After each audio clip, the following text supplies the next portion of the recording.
Salam alaikum, bonjour. Donc, on continue notre cours de réseaux locaux industriels et on aborde la thématique de l'interface entre les capteurs et les actionneurs au niveau du bus ASI.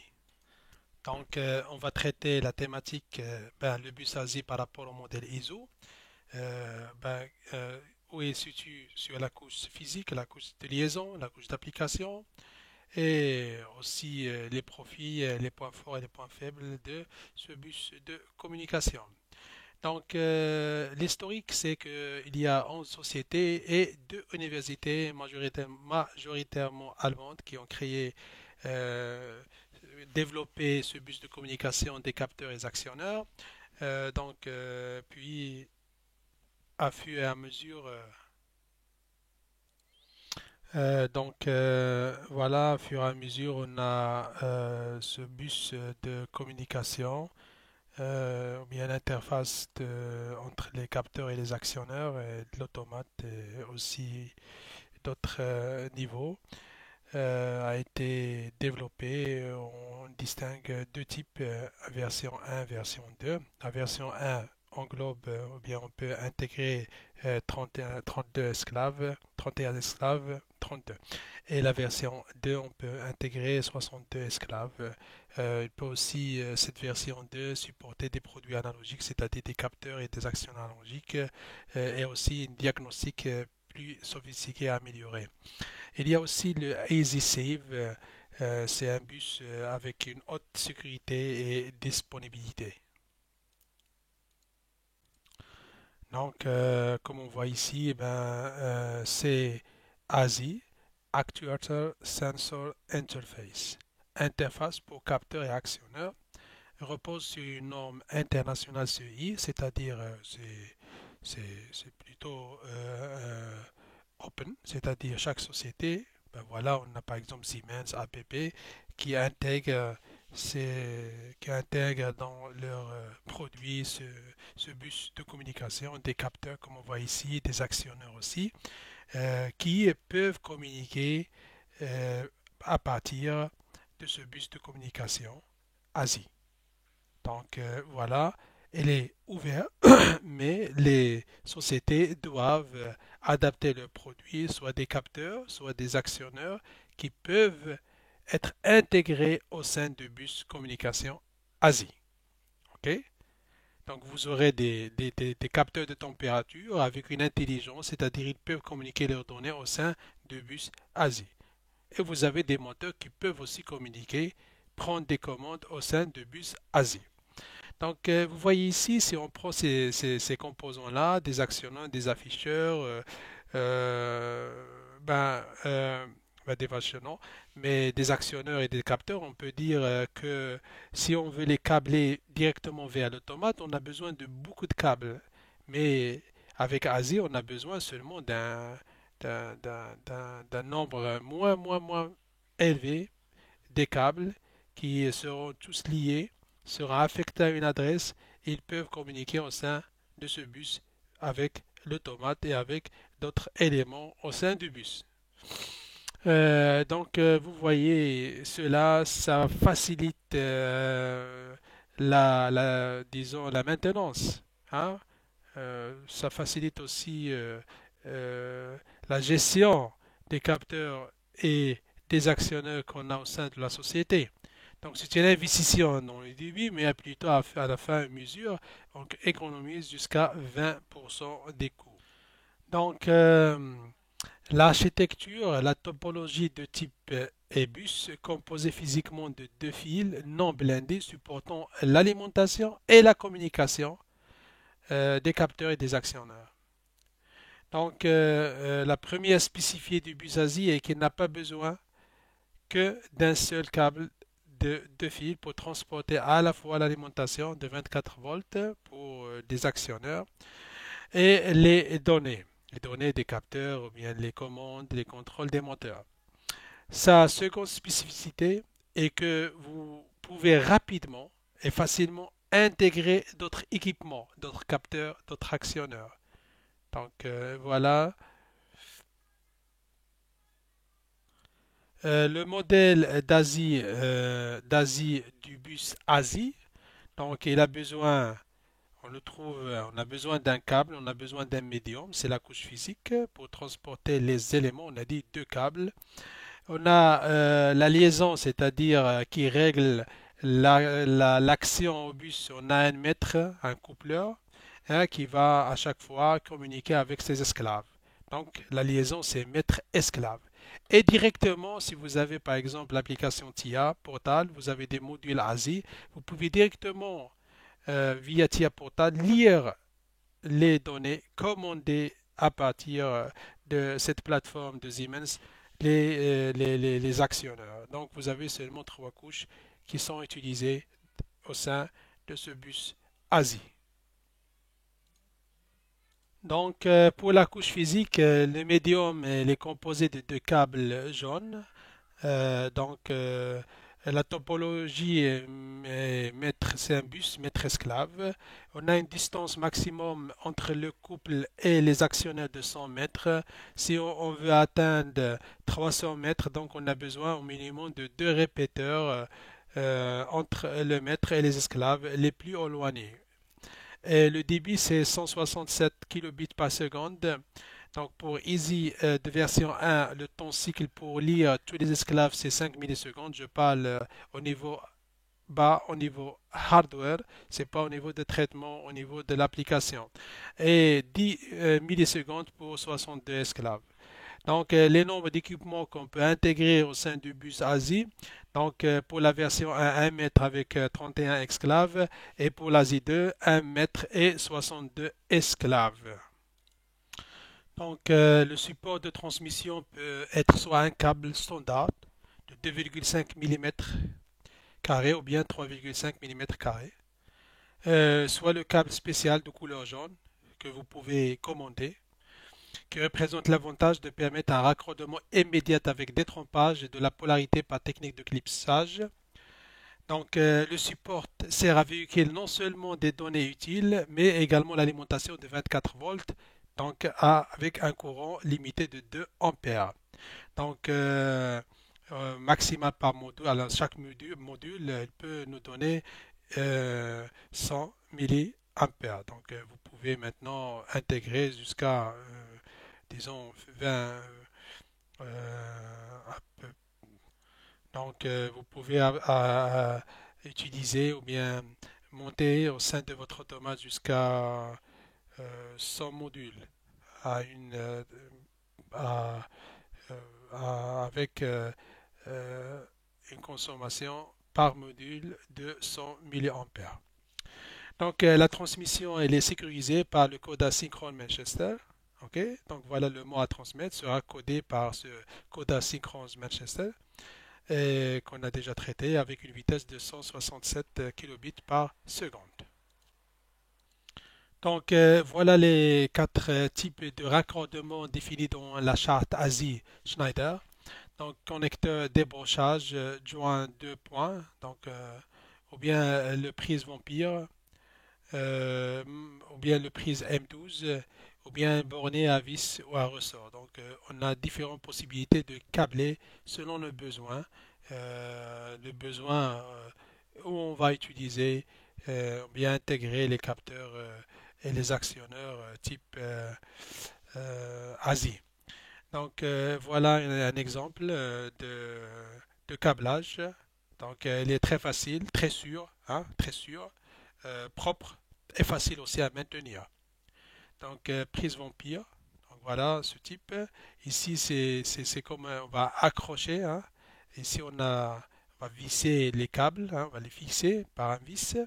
Donc s'il y a par exemple un endroit où il y a des perturbations, ou bien des chocs mécaniques, donc voilà, chaque accordéon a ses propriétés.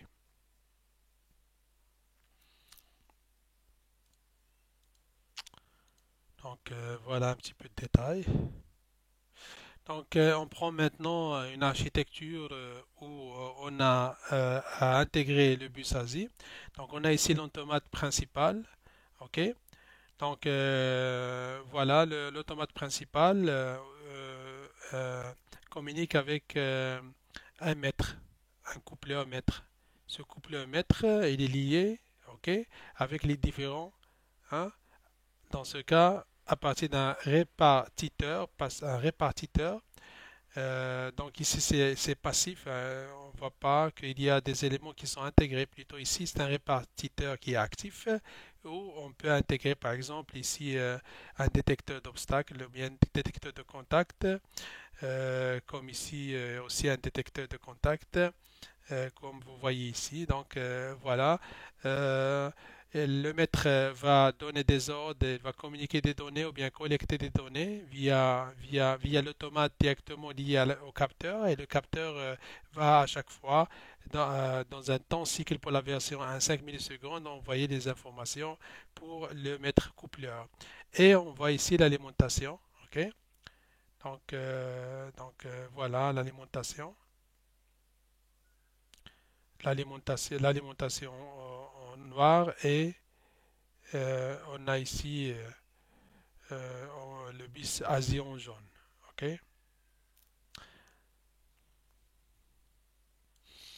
Donc voilà, le jaune c'est le maître. Ici c'est l'alimentation. L'alimentation ici avec une intelligence, c'est-à-dire il est accordé aussi dans le bus Asie. Et voilà, on a tous les éléments, ces composants propres à voir, propres à dessiner, propres à spécifier aussi, propres à lire par des ingénieurs, par des techniciens, propres aussi à intégrer, faciles à intégrer au sein de la société. Donc, ASI permet d'interconnecter des modules esclaves à un mètre. Donc, on a un seul mètre où on peut euh, connecter plusieurs esclaves, des capteurs de température, de pression, de niveau, et ainsi de suite, des actionneurs des moteurs, des lampes, des alarmes, tout cela peut être intégré. Et là, pour un seul mètre, on peut connecter jusqu'à 31 esclaves. Et pour chacun d'eux, on peut piloter jusqu'à 4 entrées et ou bien 4 sorties.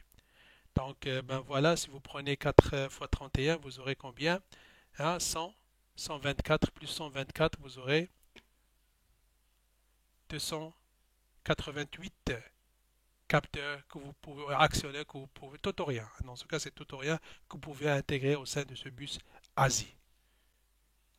Donc voilà, vous avez toujours, donc on a besoin, voilà, s'il y a des capteurs, hein, l'alimentation, c'est pas, si on a des capteurs qui ont besoin d'être alimentés, donc on a cette alimentation de 24 volts qui est toujours présente.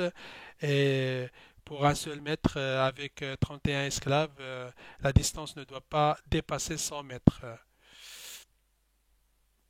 Donc, ben voilà un mètre. Si on a par exemple des capteurs et des actionneurs qui sont au-delà de 100 mètres, on doit à chaque fois ajouter un répéteur. Pourquoi?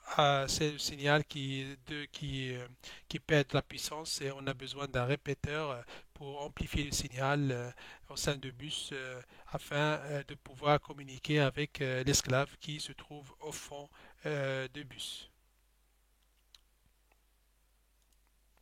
Donc, pour la couche de liaison, on a la relation, bien l'accès au médium, la topologie maître-esclave. Donc, on a 4 bits de sortie pour une requête et 4 bits d'entrée pour une réponse. Donc, voilà, on peut voir ici que la trame, bien les trames ont une longueur fixe de 14 bits pour le maître et 7 bits pour l'esclave. Donc, le maître, il va envoyer 14 bits, et l'esclave il va répondre sous forme d'une trame de 7 bits. Chaque esclave est identifié par une adresse, donc on aura seulement une adresse. Les échanges sont très rudimentaires: écriture périodique des sorties suivie de la lecture des entrées d'un esclave, ou bien écriture apériodique de la configuration d'un module esclave. Donc, soit je peux faire une configuration. Donc voilà, c'est apériodique. Donc dans ce cas, je vais mis un système, disons, en attente pour faire la configuration. Et puis, si tout est configuré et tout le monde a ses adresses, on a une écriture périodique des sorties et suivie de la lecture donc périodique aussi des entrées d'un esclave. Donc voilà la trame de la part de maître. Donc on va agrandir cela un petit peu. Donc, comme vous voyez ici, le maître va envoyer une requête, ok, vers l'esclave et l'esclave va répondre. Donc, voilà une requête et j'ai, par exemple, sur lecture, l'état des, par exemple, des lampes, hein, les lampes d'alarme. Donc, c'est l'adresse d'esclave. Donc, voilà, on a deux bits mis à zéro avec une période de 6 microsecondes, puis l'adresse d'esclave, ok, puis on a la commande, ok. Donc, l'esclave va répondre, dans cela se fait sur 14 bits et l'esclave qui va répondre sur 7 bits où on a les 4 bits de données brutes, c'est-à-dire nettes. C'est l'état des entrées qui sont ici codées. Et on a le bit de parité, donc voilà, c'est une sécurité minimum à 50%. Donc le maître émission des sorties, l'esclave émission des entrées. Donc émission des sorties, émission des entrées. Donc et cette va-et-vient, donc ce temps de communication entre le maître et l'esclave pour la version ASI 1, ça dure 5 millisecondes, c'est le cycle, hein, pour que le maître va se connecter avec tous les esclaves, avec tous les capteurs des actionneurs au sein du bus. Et pour la version 2, c'est euh, 10 millisecondes.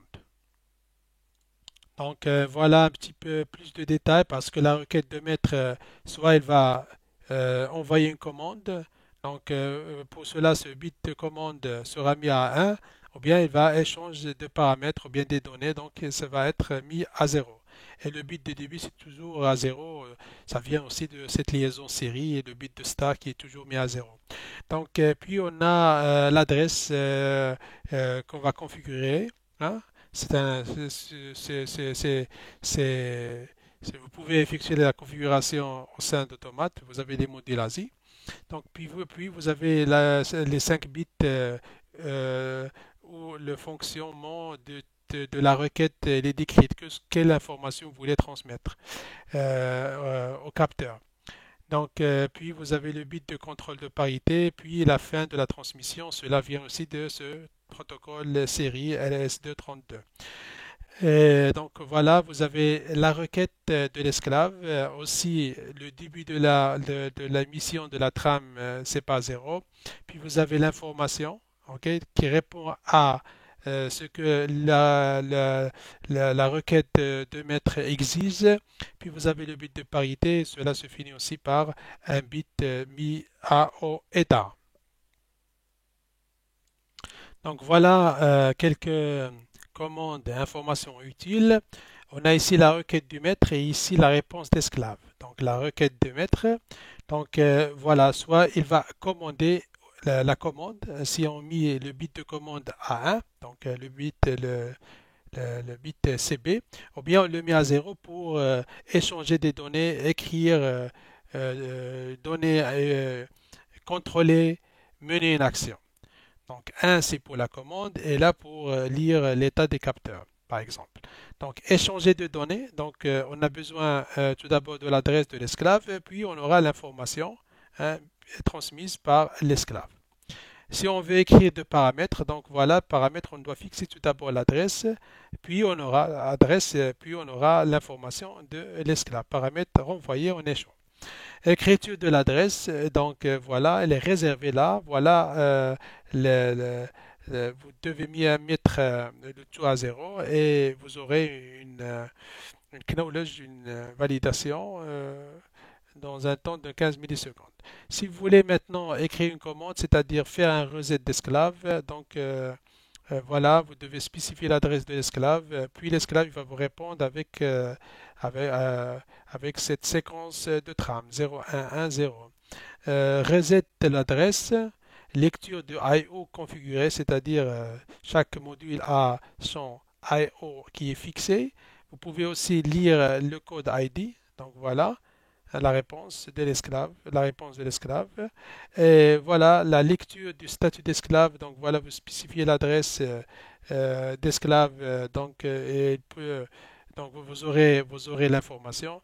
Donc ce détail-là, le retour toujours aux fiches techniques du module, par exemple, le couple mètre, ou bien du module, ou bien du capteur de fichier technique. Là, on a toutes ces informations pour faire une configuration, parce que cela, c'est seulement une configuration. C'est des paramètres qu'on doit appliquer directement, de lire le fichier et d'appliquer directement au sein de la plateforme, par exemple, TIA Portal. Donc, voilà, lire la configuration des entrées. Donc, voilà, vous avez le IO code à 4 bits, donc 000 jusqu'à 1111.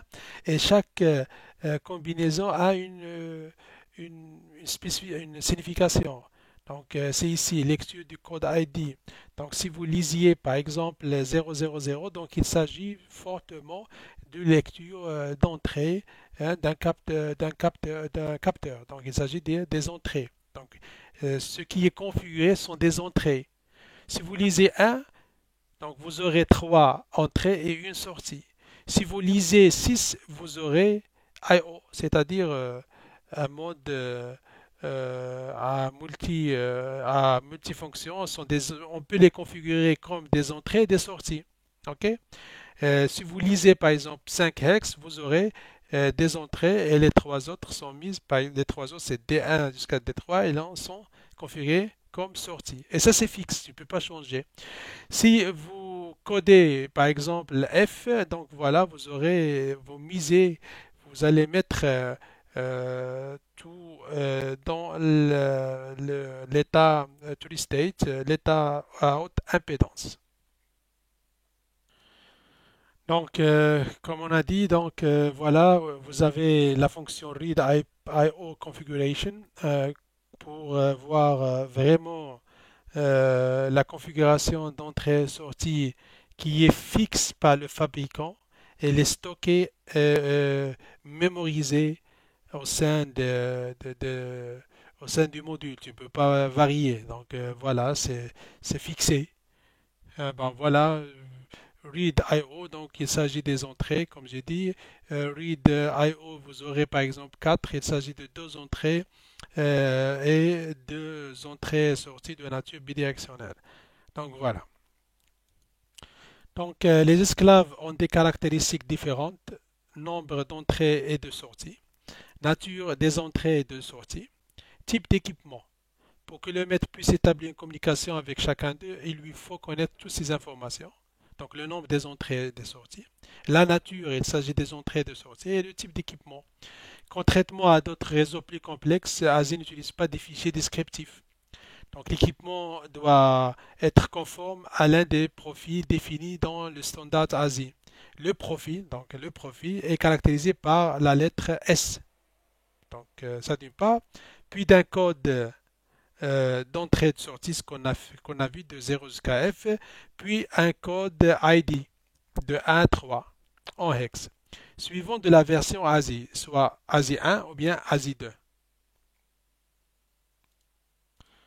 Donc, la syntaxe générale d'un code de profil, on a l'esclave, c'est S, ok, suivi d'un code d'entrée de 0 à F, donc définit le nombre d'entrées et de sorties, suivi d'un code ID, identifiant fonctionnel, ça ne change pas, c'est fixé, enregistré par le constructeur et vous avez la possibilité de changer ce code ID 1 et code ID 2. Donc, code ID 1 seulement. Donc, identifiant fonctionnel réglé par l'utilisateur, identifiant fonctionnel étendu. Prenons le code d'entrée et de sortie, indique le nombre de bits significatifs échangés entre entrée et sortie. Donc, si on prend par exemple 0, il s'agit de 4 entrées. Si vous avez hex 3, il s'agit de 2 entrées et 2 sorties, et ainsi de suite.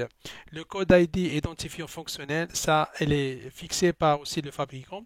Les codes ID permettent de définir plus précisément la nature et donc le comportement de l'équipement. Donc, soit il s'agit d'un moteur, ou bien d'une entrée analogique, ou bien numérique, ou bien ainsi de suite.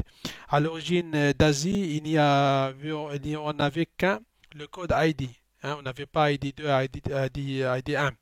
Avec l'évolution des fonctionnalités, deux autres codes ont été spécifiés. ID2 permet de préciser l'identité fonctionnelle de l'équipement. ID1 offre une certaine flexibilité à l'utilisateur pour adapter le produit à l'application qui est là. Donc on peut seulement donc, pour vous, les techniciens, les ingénieurs, peuvent donc voilà, adapter, changer seulement le code ID 1. Donc voilà un exemple. Ici, on a par exemple 4, on a ici le numéro 3, donc on a 4 bits d'entrée et de sortie, mais il s'agit, non, on a le numéro 7, je m'excuse, hein, donc on a dit S, puis 7, puis 3, et puis donc 7, il s'agit quoi? Il s'agit de 4 entrées, 4 sorties, donc 4 entrées et 4 sorties. Donc pour donc voilà. Euh, pour les transactions combinées STTX. Donc, euh, voilà, maintenant, comme il s'agit d'un bus qui est simple, donc les utilisateurs, les fabricants ont développé ce standard et l'on parle maintenant de la transaction combinée CTTX. Donc, CTT est l'acronyme anglais de Combined Transaction Type. ASI a été développé par le raccordement d'esclaves simple Totorien. Les mécanismes CTT standardisent le codage de ces informations complexes pour tous les constructeurs. Donc, là, le principe se base est assez simple. Comme on ne dispose que de 4 bits dans le télégramme, on va combiner plusieurs cycles pour transmettre une donnée complexe. Si on veut par exemple CTT2, donc il s'agit de liaison série. Donc on peut, ou bien ce capteur, ou bien ce actionneur, ou bien ce module-là peut transmettre une information sous forme d'une communication série, liaison série, à partir d'un bus qui est simple. Donc voilà la signification de CTT1, entrée ou sortie analogique. Donc CCTT1. Donc ici il s'agit analog input. OK.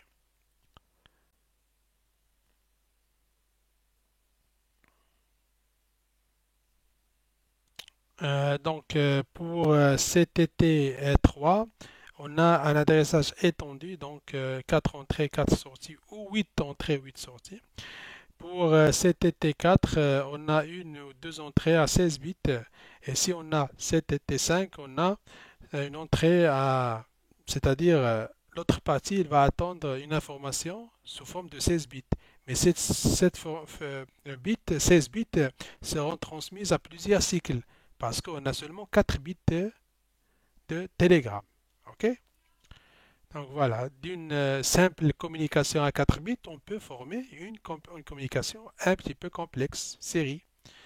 Ou bien on peut élargir le télégramme, la trame.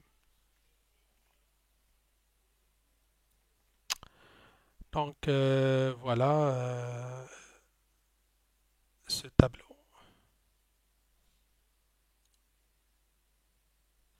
Donc voilà un tableau qui vous donne qui clarifie ben, voilà les entrées et les sorties de configuration de 0 à F, puis les différents paramètres qui peuvent prendre l'ID code 00, 01. Donc pour une configuration entrée-sortie à 0, c'est-à-dire il s'agit des entrées, il peut avoir 00, 01, 0A, 0B, 0F. Et donc voilà, il faut maintenant revoir ces significations de chaque élément ici. Et soit, donc, on aura plus d'informations sur la nature de ce module à partir de ce ID code. Donc, par exemple, ici, donc, euh, donc, ici, on a ce profil S11. Donc, il s'agit d'un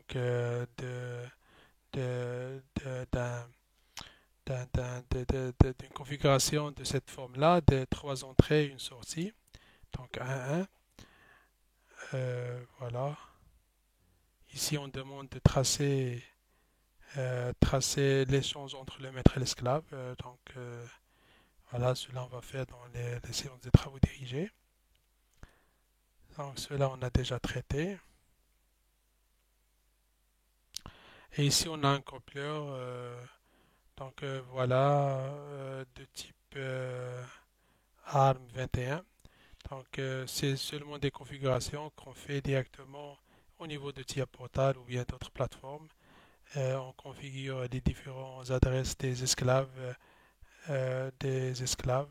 Ok.